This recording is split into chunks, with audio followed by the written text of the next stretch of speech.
അവനാണോടി? ആരെയും കാണുന്നില്ല.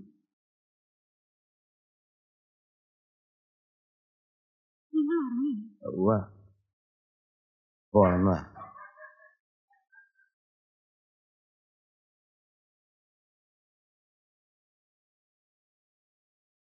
നിനക്ക് മനസ്സമാധാനം ഇല്ലെങ്കിൽ ഞാനൊന്ന് പോയി നോക്കാം. വേണ്ട, നേരെ ഒരുപാട് രാത്രിയായി. ഇനി ഇപ്പൊ എവിടെ പോയി നോക്കാനാ? എവിടെയെങ്കിലും പോയി നോക്കാം. ഞാനങ്ങനെ ഒരു വാക്ക് പറഞ്ഞു പോയില്ലേ.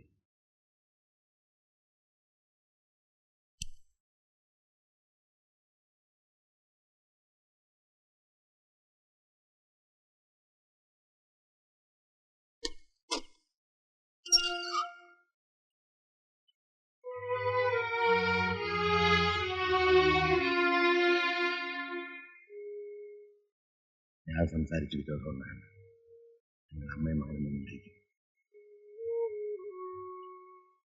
എപ്പോഴാ വന്നത് നീ? കുറച്ചേരായി. വിളിക്കാറുന്നില്ലേ നിനക്ക്? വന്നോന്ന് വിളിച്ചിട്ട്. വേണ്ട, എനിക്ക് വിശപ്പില്ല.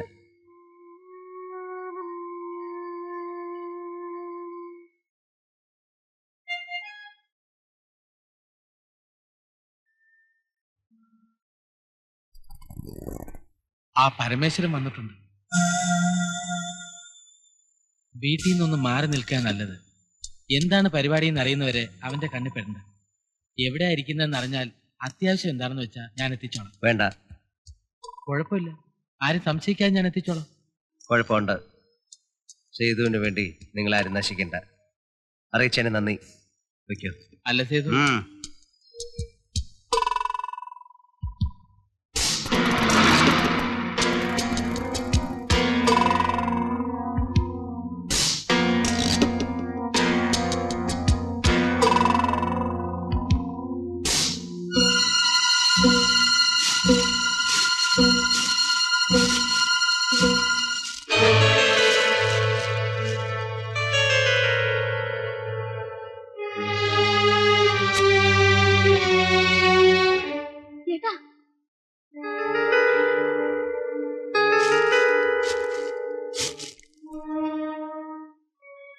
മുത്തശ്ശിയുടെ സമ്മാനം.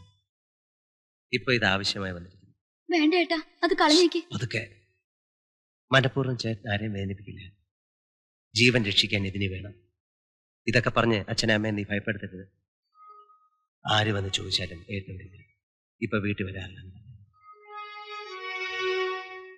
നീ വിഷമിക്കണ്ട.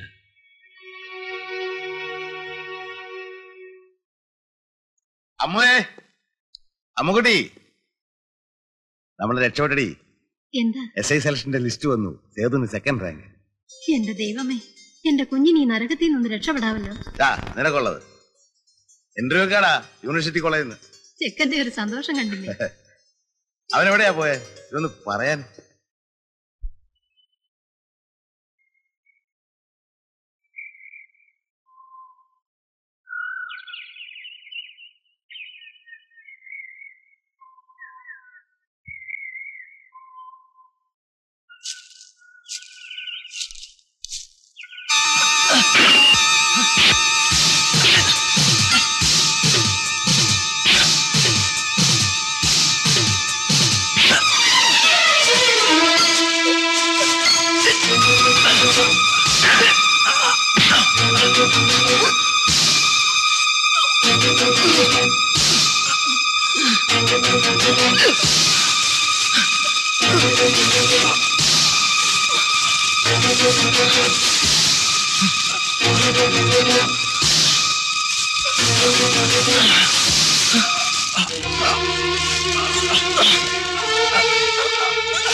24 മണിക്കൂറിനുള്ളിൽ നിന്റെ കൈയും കാലും പറ്റി എറിഞ്ഞില്ലെങ്കിൽ ഈ പരമേശ്വരൻ സ്വയം കുത്തി മരിക്കണ.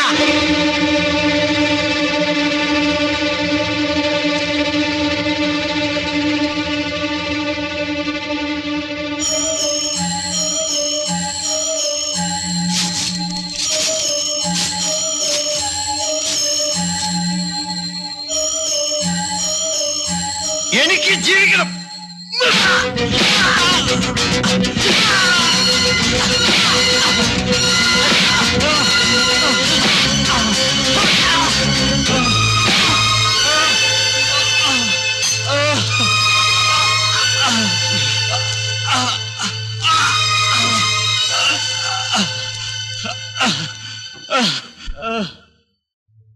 ആരും കാണാതെ അതിനകത്ത് കിടന്ന് ചത്തുപോകാണ്ടിരിക്കാനാ.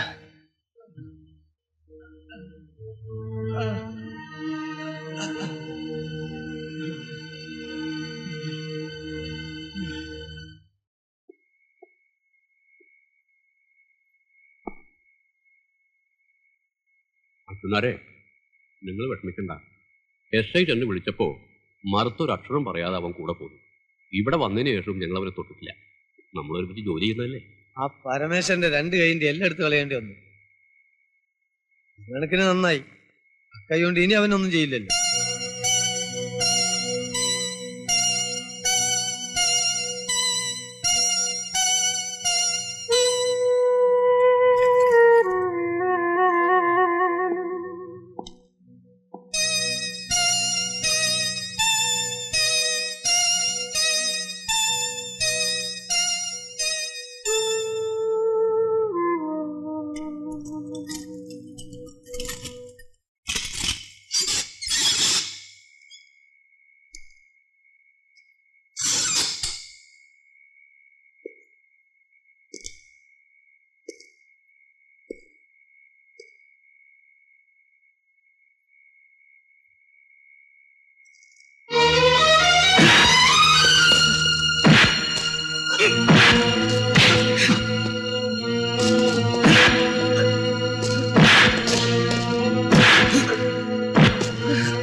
അച്ഛനാരെ, എന്ത് ഭ്രാന്താണ് നിങ്ങൾ കാണിക്കുന്നത്? ലോകപ്പേടം ചത്തുപോയ ഞാനാ സമാനം പറയണ്ടേ?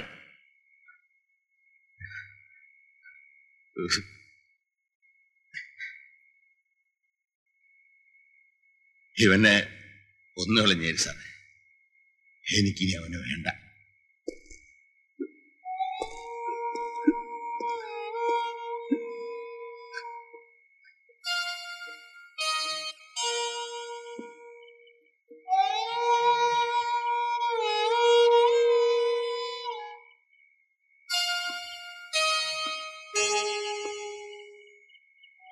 എന്റെ മോനെ കണ്ടു.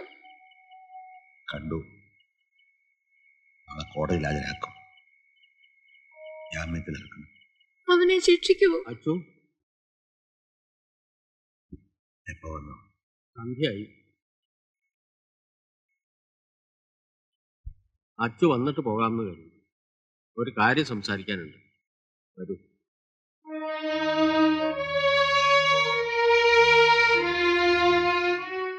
വീട്ടിൽ ഭാരതിയും അവളുടെ ബന്ധുക്കളും ഒക്കെ വളരെ നിർബന്ധിച്ചുകൊണ്ടിരിക്കുകയാണ്. ദേവിയുടെ വിവാഹം ഉടനെ നടത്തണമെന്ന് പറഞ്ഞു. ഞാനും അത് ആലോചിക്കുകയല്ല. വിവാഹമൊക്കെ കഴിക്കുമ്പോൾ നമുക്ക് ഉത്തരവാദിത്വ ബോധമൊക്കെ ഉണ്ടാവുമല്ലോ. ഇപ്പൊ തന്നെ സെലക്ഷനായി, നിയമനവും അടുത്ത് തന്നെ ഉണ്ടാവും. ഞാൻ പറഞ്ഞുകൊണ്ട് വന്ന അതല്ല. ഭാരതിയുടെ വകയിൽ ഒരു ആങ്ങളയുടെ മകൻ ദുബായിലുണ്ടല്ലോ, ശിവശങ്കരൻ, കൊരട്ടിയിൽ മടത്തിപ്പറമ്പില്. അയാളുടെ ഒരു ആലോചന ഇങ്ങനെ മുറുകി നിൽക്കുക. എനിക്കൊട്ടും മനസ്സിലായിരുന്നു. ഇവിടെ വന്ന് അറിഞ്ഞ കാര്യങ്ങൾ ആലോചിക്കുമ്പോ ശരിയാണ് കൃഷ്ണ. സേതു ഇനി അവനെ പ്രതീക്ഷിക്കാതിരിക്കുന്നതാണ് ബുദ്ധി. അവൻ നമുക്ക് നഷ്ടപ്പെട്ടു. കൃഷ്ണേട്ടന് വാക്കൊടുത്തു. അച്ചു, നിനക്ക് എന്നോട് വിഷമം തോന്നരുത്. ഏയ്, ഒരിക്കലുമില്ല. ദേവിയുടെ സ്ഥാനത്ത് എൻ്റെ ലതയാണെങ്കിൽ ഞാനും ഇങ്ങനൊരു തീരുമാനം എടുക്കും. ഒന്ന് ആലോചിക്കാൻ പോലും വന്നു വരില്ല.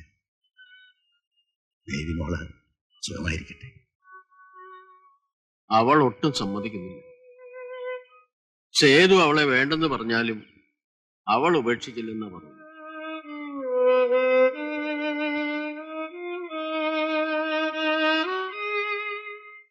ജാമ്യം കിട്ടിയിട്ട് സേതു നേരിട്ട് അവളോടൊന്ന് സംസാരിക്കാൻ പറഞ്ഞാലും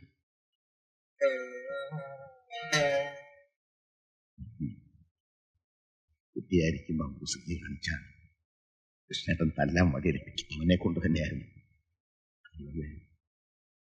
ഇത് വേണോ കൃഷ്ണേട്ട?